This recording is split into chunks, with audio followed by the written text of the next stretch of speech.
Continuamos estudiando hoy el capítulo 23 de los Hechos de los Apóstoles. Y en nuestro programa anterior estábamos hablando del complot que habían tramado los judíos contra el apóstol Pablo, y cuando el tribuno se enteró de este complot, decidió entonces enviarle a Cesarea para que Félix el gobernador se encargara del asunto. Y dijimos que un verdadero ejército acompañó al apóstol Pablo mientras él iba a Cesarea.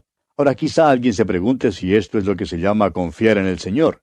Recordemos, amigo oyente, que Pablo se encuentra dentro de la voluntad de Dios y al mismo tiempo tiene derecho de pedir la protección del gobierno. Ahora Pablo es llevado a Cesarea para comparecer ante Félix el gobernador. Dijimos que los gobernadores romanos tenían su centro de operaciones en Cesarea y solamente de vez en cuando subían a Jerusalén.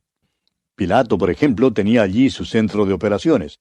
Y hoy en día se puede ver las ruinas que han quedado de esa ciudad romana.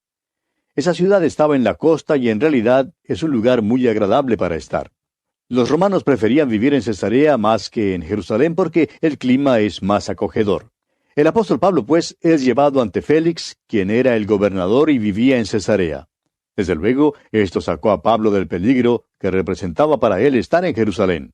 Continuemos hoy con los versículos 25 al 29 de este capítulo 23 de los Hechos. Y vemos que el tribuno escribió una carta en estos términos. Claudio Lisias, al excelentísimo gobernador Félix, salud. A este hombre, aprehendido por los judíos, y que iban ellos a matar, lo libré yo acudiendo con la tropa, habiendo sabido que era ciudadano romano. Y queriendo saber la causa por qué le acusaban, le llevé al concilio de ellos. Y hallé que le acusaban por cuestiones de la ley de ellos, pero que ningún delito tenía digno de muerte o de prisión. Ahora, cuando el doctor Lucas dice aquí que la carta fue escrita en estos términos, quiere decir que el doctor Lucas posiblemente no tuvo acceso a la carta misma. Quizás solamente le es posible dar el sentido de lo que la carta contenía. Ahora, lo que sí podemos darnos cuenta es que la carta era muy formal. En aquellos días, las cartas no eran firmadas como lo hacemos hoy en día. Ellos ponían más bien el nombre de la persona que enviaba la carta al principio, mientras hoy va al final. También podemos notar en la carta que el tribuno quiere que el gobernador Félix se dé cuenta que él está cumpliendo su deber al proteger a los ciudadanos romanos, lo cual era bueno. Claudio Lisias, el tribuno que enviaba la carta a Félix, le dice claramente que en realidad no sabía con exactitud cuál era la acusación lanzada contra Pablo. Lo que sí sabía era que se trataba de la ley de los judíos, pero que bajo la ley romana, Pablo no era culpable de nada digno de muerte ni prisión. Continuemos pues con los versículos 30 hasta el 35 de este capítulo 23 de los Hechos. Pero al ser avisado de acechanzas que los judíos habían tendido contra este hombre, al punto le he enviado a ti, intimando también a los acusadores que traten delante de ti lo que tengan contra él. Pásalo bien. Y los soldados, tomando a Pablo como se les ordenó, le llevaron de noche a Antípatris. Y al día siguiente, dejando a los jinetes que fuesen con él, volvieron a la fortaleza. Cuando aquellos llegaron a Cesarea y dieron la carta al gobernador, presentaron también a Pablo delante de él. Y el gobernador, leída la carta, preguntó de qué provincia era, y habiendo entendido que era de Cilicia, le dijo, «Te oiré cuando vengan tus acusadores». Y mandó que le custodiasen en el pretorio de Herodes. Podemos notar que quienes acusaban al apóstol Pablo estaban dispuestos a bajar hasta Cesarea. Y veremos luego que Pablo no se defiende tanto a sí mismo, sino que más bien testifica de Cristo. Recordemos que anteriormente el Señor había dicho que Pablo testificaría de Cristo ante reyes, gobernadores y soberanos. Pablo está dentro de la voluntad de Dios, y Dios, amigo oyente, está llevando a cabo su propósito. Y con esto concluimos el capítulo 23 de los Hechos. Llegamos ahora al capítulo 24. Y en este capítulo tenemos a Pablo ante Félix. Pero antes de seguir adelante, hagamos un breve recuento. En nuestro estudio del capítulo 23, vimos que Pablo, estando en Jerusalén, había sido arrestado por el tribuno, debido a un alboroto que los judíos habían armado, y su última aparición ante el Sanedrín por poco terminó en otro tumulto. Y en una acción de último momento, el tribuno romano le salvó de las manos asesinas de aquellos que seguramente le habrían dado muerte en aquella misma hora. Francamente, Pablo había fallado en ganarse la simpatía de sus hermanos, aun después de dedicar su propia vida al ministerio del Evangelio. Creemos que conoció momentos de abatimiento y desaliento mental. Estamos seguros de que un hombre de menor valor habría querido renunciar. Al enfrentar una situación similar, muchos ya se habrían rendido a las circunstancias. Creemos que es por esto que el Señor se apareció a Pablo en la noche para darle el ánimo que necesitaba. Le dijo a su fiel testigo que testificaría de él también en Roma. Ahora, este anuncio no fue una promesa para Pablo de que no tendría problemas ni dificultades. Tampoco fue una promesa de que no sufriría. El caso es que para Pablo las pruebas y dificultades estaban inmediatamente por delante.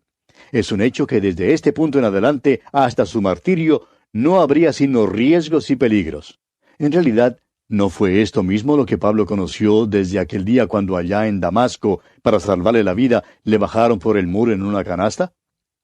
Recuerde que estos eventos acontecieron en una sucesión rápida después de la defensa de Pablo ante el Sanedrín. Vimos que uno tras otro los enemigos de Pablo en Jerusalén conspiraron para asesinarlo. En uno de estos casos, Pablo se enteró del complot por medio de un sobrino suyo, a quien envió al tribuno, quien a su vez comunicó las noticias del complot al gobernador Félix. Pablo luego fue enviado con una comunicación al gobernador. Fue enviado de noche en forma secreta y bajo guardia fuertemente armada a Cesarea, donde fue colocado en el pretorio de Herodes. Ahora, en este capítulo 24, veremos que el sumo sacerdote Ananías y los ancianos bajaron de Jerusalén hasta Cesarea para acusar a Pablo ante Félix. Estos acusan a Pablo de sedición, de rebelión y de profanar el templo. Comencemos pues leyendo el primer versículo de este capítulo 24 de los Hechos. 5 días después, descendió el sumo sacerdote Ananías con algunos de los ancianos y un cierto orador llamado Tértulo, y comparecieron ante el gobernador contra Pablo. Ahora note usted que los acusadores no malgastaron tiempo. Después de pasar solamente 5 días, descendieron a Cesarea desde Jerusalén para poder acusar a Pablo. Además trajeron con ellos a un hombre llamado Tértulo, el abogado encargado de preparar el caso contra Pablo.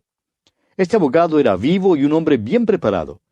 La acusación que lanzó también estaba muy bien preparada. Era breve, pero iba al grano. Note usted lo que dice aquí el versículo 2 de este capítulo 24 de los Hechos. Y cuando éste fue llamado, Tértulo comenzó a acusarle diciendo: Como debido a ti gozamos de gran paz y muchas cosas son bien gobernadas en el pueblo por tu prudencia. Ahora note usted que este Tértulo comienza su discurso con una adulación a Félix. Esto no tenía nada que ver con la acusación contra Pablo. Creemos que hizo lo mejor que pudo, tomando en cuenta la falta de base real que tenían sus acusaciones. Continuemos con el versículo 3. Oh excelentísimo Félix, lo recibimos en todo tiempo y en todo lugar con toda gratitud. Amigo oyente, créanos que este hombre está realmente adulando a este gobernador. Prosigamos con los versículos 4 y 5. Pero por no molestarte más largamente, te ruego que nos oigas brevemente conforme a tu equidad. Porque hemos hallado que este hombre es una plaga y promotor de sediciones entre todos los judíos por todo el mundo y cabecilla de la secta de los nazarenos. Note usted que este Tértulo comienza adulando a Félix, pero ciertamente no tiene ninguna adulación en cuanto a Pablo. Por el contrario, lo califica de plaga y de promotor de sediciones. Claro que no le fue posible comprobar tal acusación. Y continuamos leyendo aquí en los versículos 6 al 9 de este capítulo 24 de los Hechos. Intentó también profanar el templo, y prendiéndole quisimos juzgarle conforme a nuestra ley.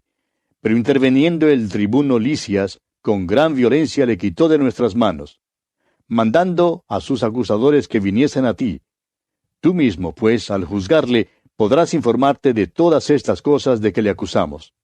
Los judíos también confirmaban diciendo ser así todo. Ahora aquí hace insinuaciones sutiles en cuanto a la manera en que el tribuno manejó el caso. No le puede acusar de negligencia en el desempeño de su cargo, pero implica un pequeño soplo de crítica al gobernador. Dice que los judíos podrían haber manejado este caso mucho más adecuadamente ellos mismos. No tiene nada sino adulación para Félix, acusaciones injustas contra Pablo e insinuaciones sutiles contra Claudio Lisias. Por tanto, las acusaciones contra Pablo son que es promotor de sediciones, es cabecilla de la secta de los nazarenos y que ha profanado el templo. Tértulo presenta estas acusaciones que ya habían sido lanzadas en contra de Pablo por los líderes religiosos. Ahora, Pablo da su defensa ante Félix. Leamos los versículos 10 y 11 de este capítulo 24 de los Hechos. Habiéndole hecho señal el gobernador a Pablo para que hablase, éste respondió: Porque sé que desde hace muchos años eres juez de esta nación, con buen ánimo haré mi defensa. Como tú puedes cerciorarte, no hace más de 12 días que subí a adorar a Jerusalén. Pablo está diciendo que le da gusto presentar su caso ante Félix. Sabe que Félix ha servido de juez del pueblo por muchísimo tiempo y que esto significa que Félix tiene conocimiento de sus costumbres. De modo que lo que Pablo dirá no será algo que es extraño o nuevo, pues le dice a Félix que han pasado solamente 12 días desde que había subido a Jerusalén para adorar.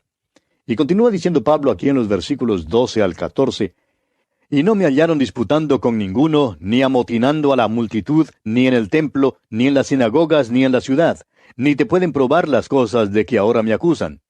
Pero esto te confieso, que según el camino que ellos llaman herejía, así sirvo al Dios de mis padres, creyendo todas las cosas que en la ley y en los profetas están escritas. Ahora, siendo que Félix tenía amplio conocimiento de las costumbres de los judíos, Pablo le dijo que había subido a Jerusalén para adorar según su costumbre.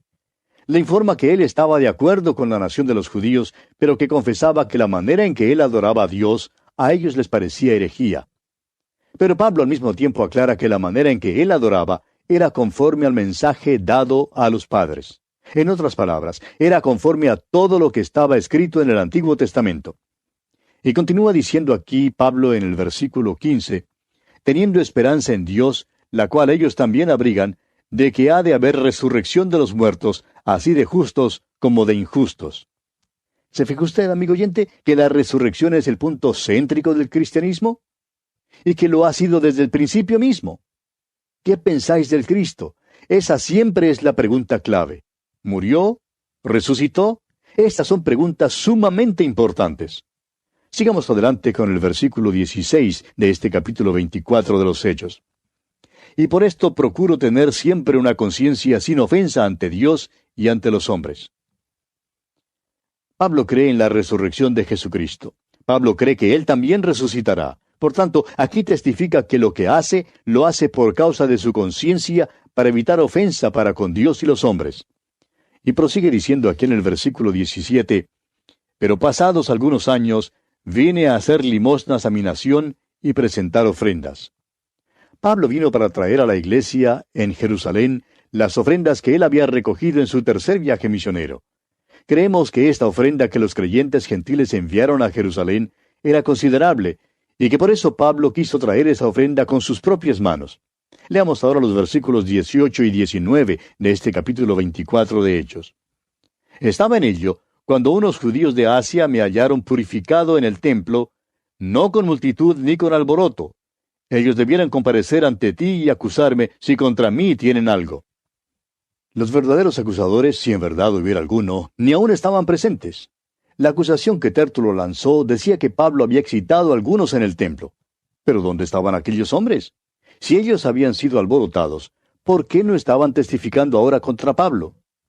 Y continúa Pablo diciendo en el versículo 20, o digan estos mismos si hallaron en mí alguna cosa mal hecha cuando comparecí ante el concilio. En otras palabras, deja que te cuenten acerca de mi comparecencia ante el Sanedrín. ¿Hallaron ellos que yo había hecho alguna cosa mala? Deja que den testimonio tocante a aquello. Y continúa Pablo aquí en el versículo 21 diciendo, a no ser que estando entre ellos prorrumpí en alta voz, acerca de la resurrección de los muertos soy juzgado hoy por vosotros. Le dice a Félix una vez más que el verdadero punto en cuestión es el de la resurrección. Pablo enseñaba la resurrección como el corazón mismo del mensaje del Evangelio. Cristo murió por nuestros pecados, fue sepultado y resucitó al tercer día, lo cual constituye el punto clave. En realidad, amigo oyente, suponemos que pudiéramos decir que hay dos columnas y ambas son esenciales. Una es que Jesucristo murió por los pecados del mundo. La otra es que resucitó de los muertos. Pero por otra parte, tenemos que admitir que sin la resurrección, su muerte no tendría valor alguno. No tendría ningún sello de la aprobación divina.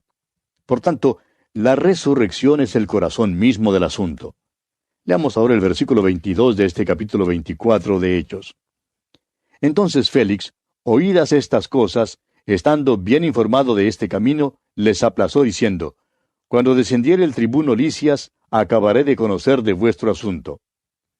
Félix había estado oyendo acerca de aquel camino y sabía lo que se predicaba. Tenía conocimiento de la muerte y de la resurrección de Cristo. Se dio cuenta que Pablo era perito, que Pablo era el hombre que le podía decir todo en cuanto al Evangelio. Por tanto, aplazó a los judíos porque quería tener otra audiencia con Pablo en cuanto a esto. Les dijo a los judíos que él esperaría que Lisias llegara, y luego oiría la verdadera historia en cuanto a lo que le había pasado a Pablo. Al parecer, no le fue posible tomar ninguna decisión en base del testimonio contradictorio que fue ofrecido aquí. Tértulo había lanzado otras acusaciones, pero Pablo aseveró que el verdadero punto en cuestión era la resurrección. De modo que Félix decide entonces aplazar la sentencia. Ahora no creemos que había moteles, es decir, hoteles vecinos a la carretera o al camino con espacio disponible para los automovilistas. No creemos que había estos moteles, pues, en Cesarea en aquel entonces. De modo que eso quiere decir que todos estos acusadores tuvieron que regresar a Jerusalén. Ahora notemos lo que dice aquí el versículo 23 de este capítulo 24 de Hechos. Y mandó al centurión que se custodiase a Pablo, pero que se le concediese alguna libertad, y que no impidiese a ninguno de los suyos servirle o venir a él. En realidad, Félix debía haberle otorgado a Pablo su libertad. Pero veremos que él era político y un político muy astuto. Lo que hizo fue otorgar a Pablo una libertad limitada, es decir, una libertad condicional, mientras continuaba manteniéndolo preso. Leamos ahora los versículos 24 y 25 de este capítulo 24 de los Hechos. Algunos días después, viniendo Félix con Drusila su mujer, que era judía, llamó a Pablo y le oyó acerca de la fe en Jesucristo. Pero al disertar Pablo acerca de la justicia, del dominio propio y del juicio venidero, Félix se espantó y dijo, Ahora vete, pero cuando tenga oportunidad te llamaré.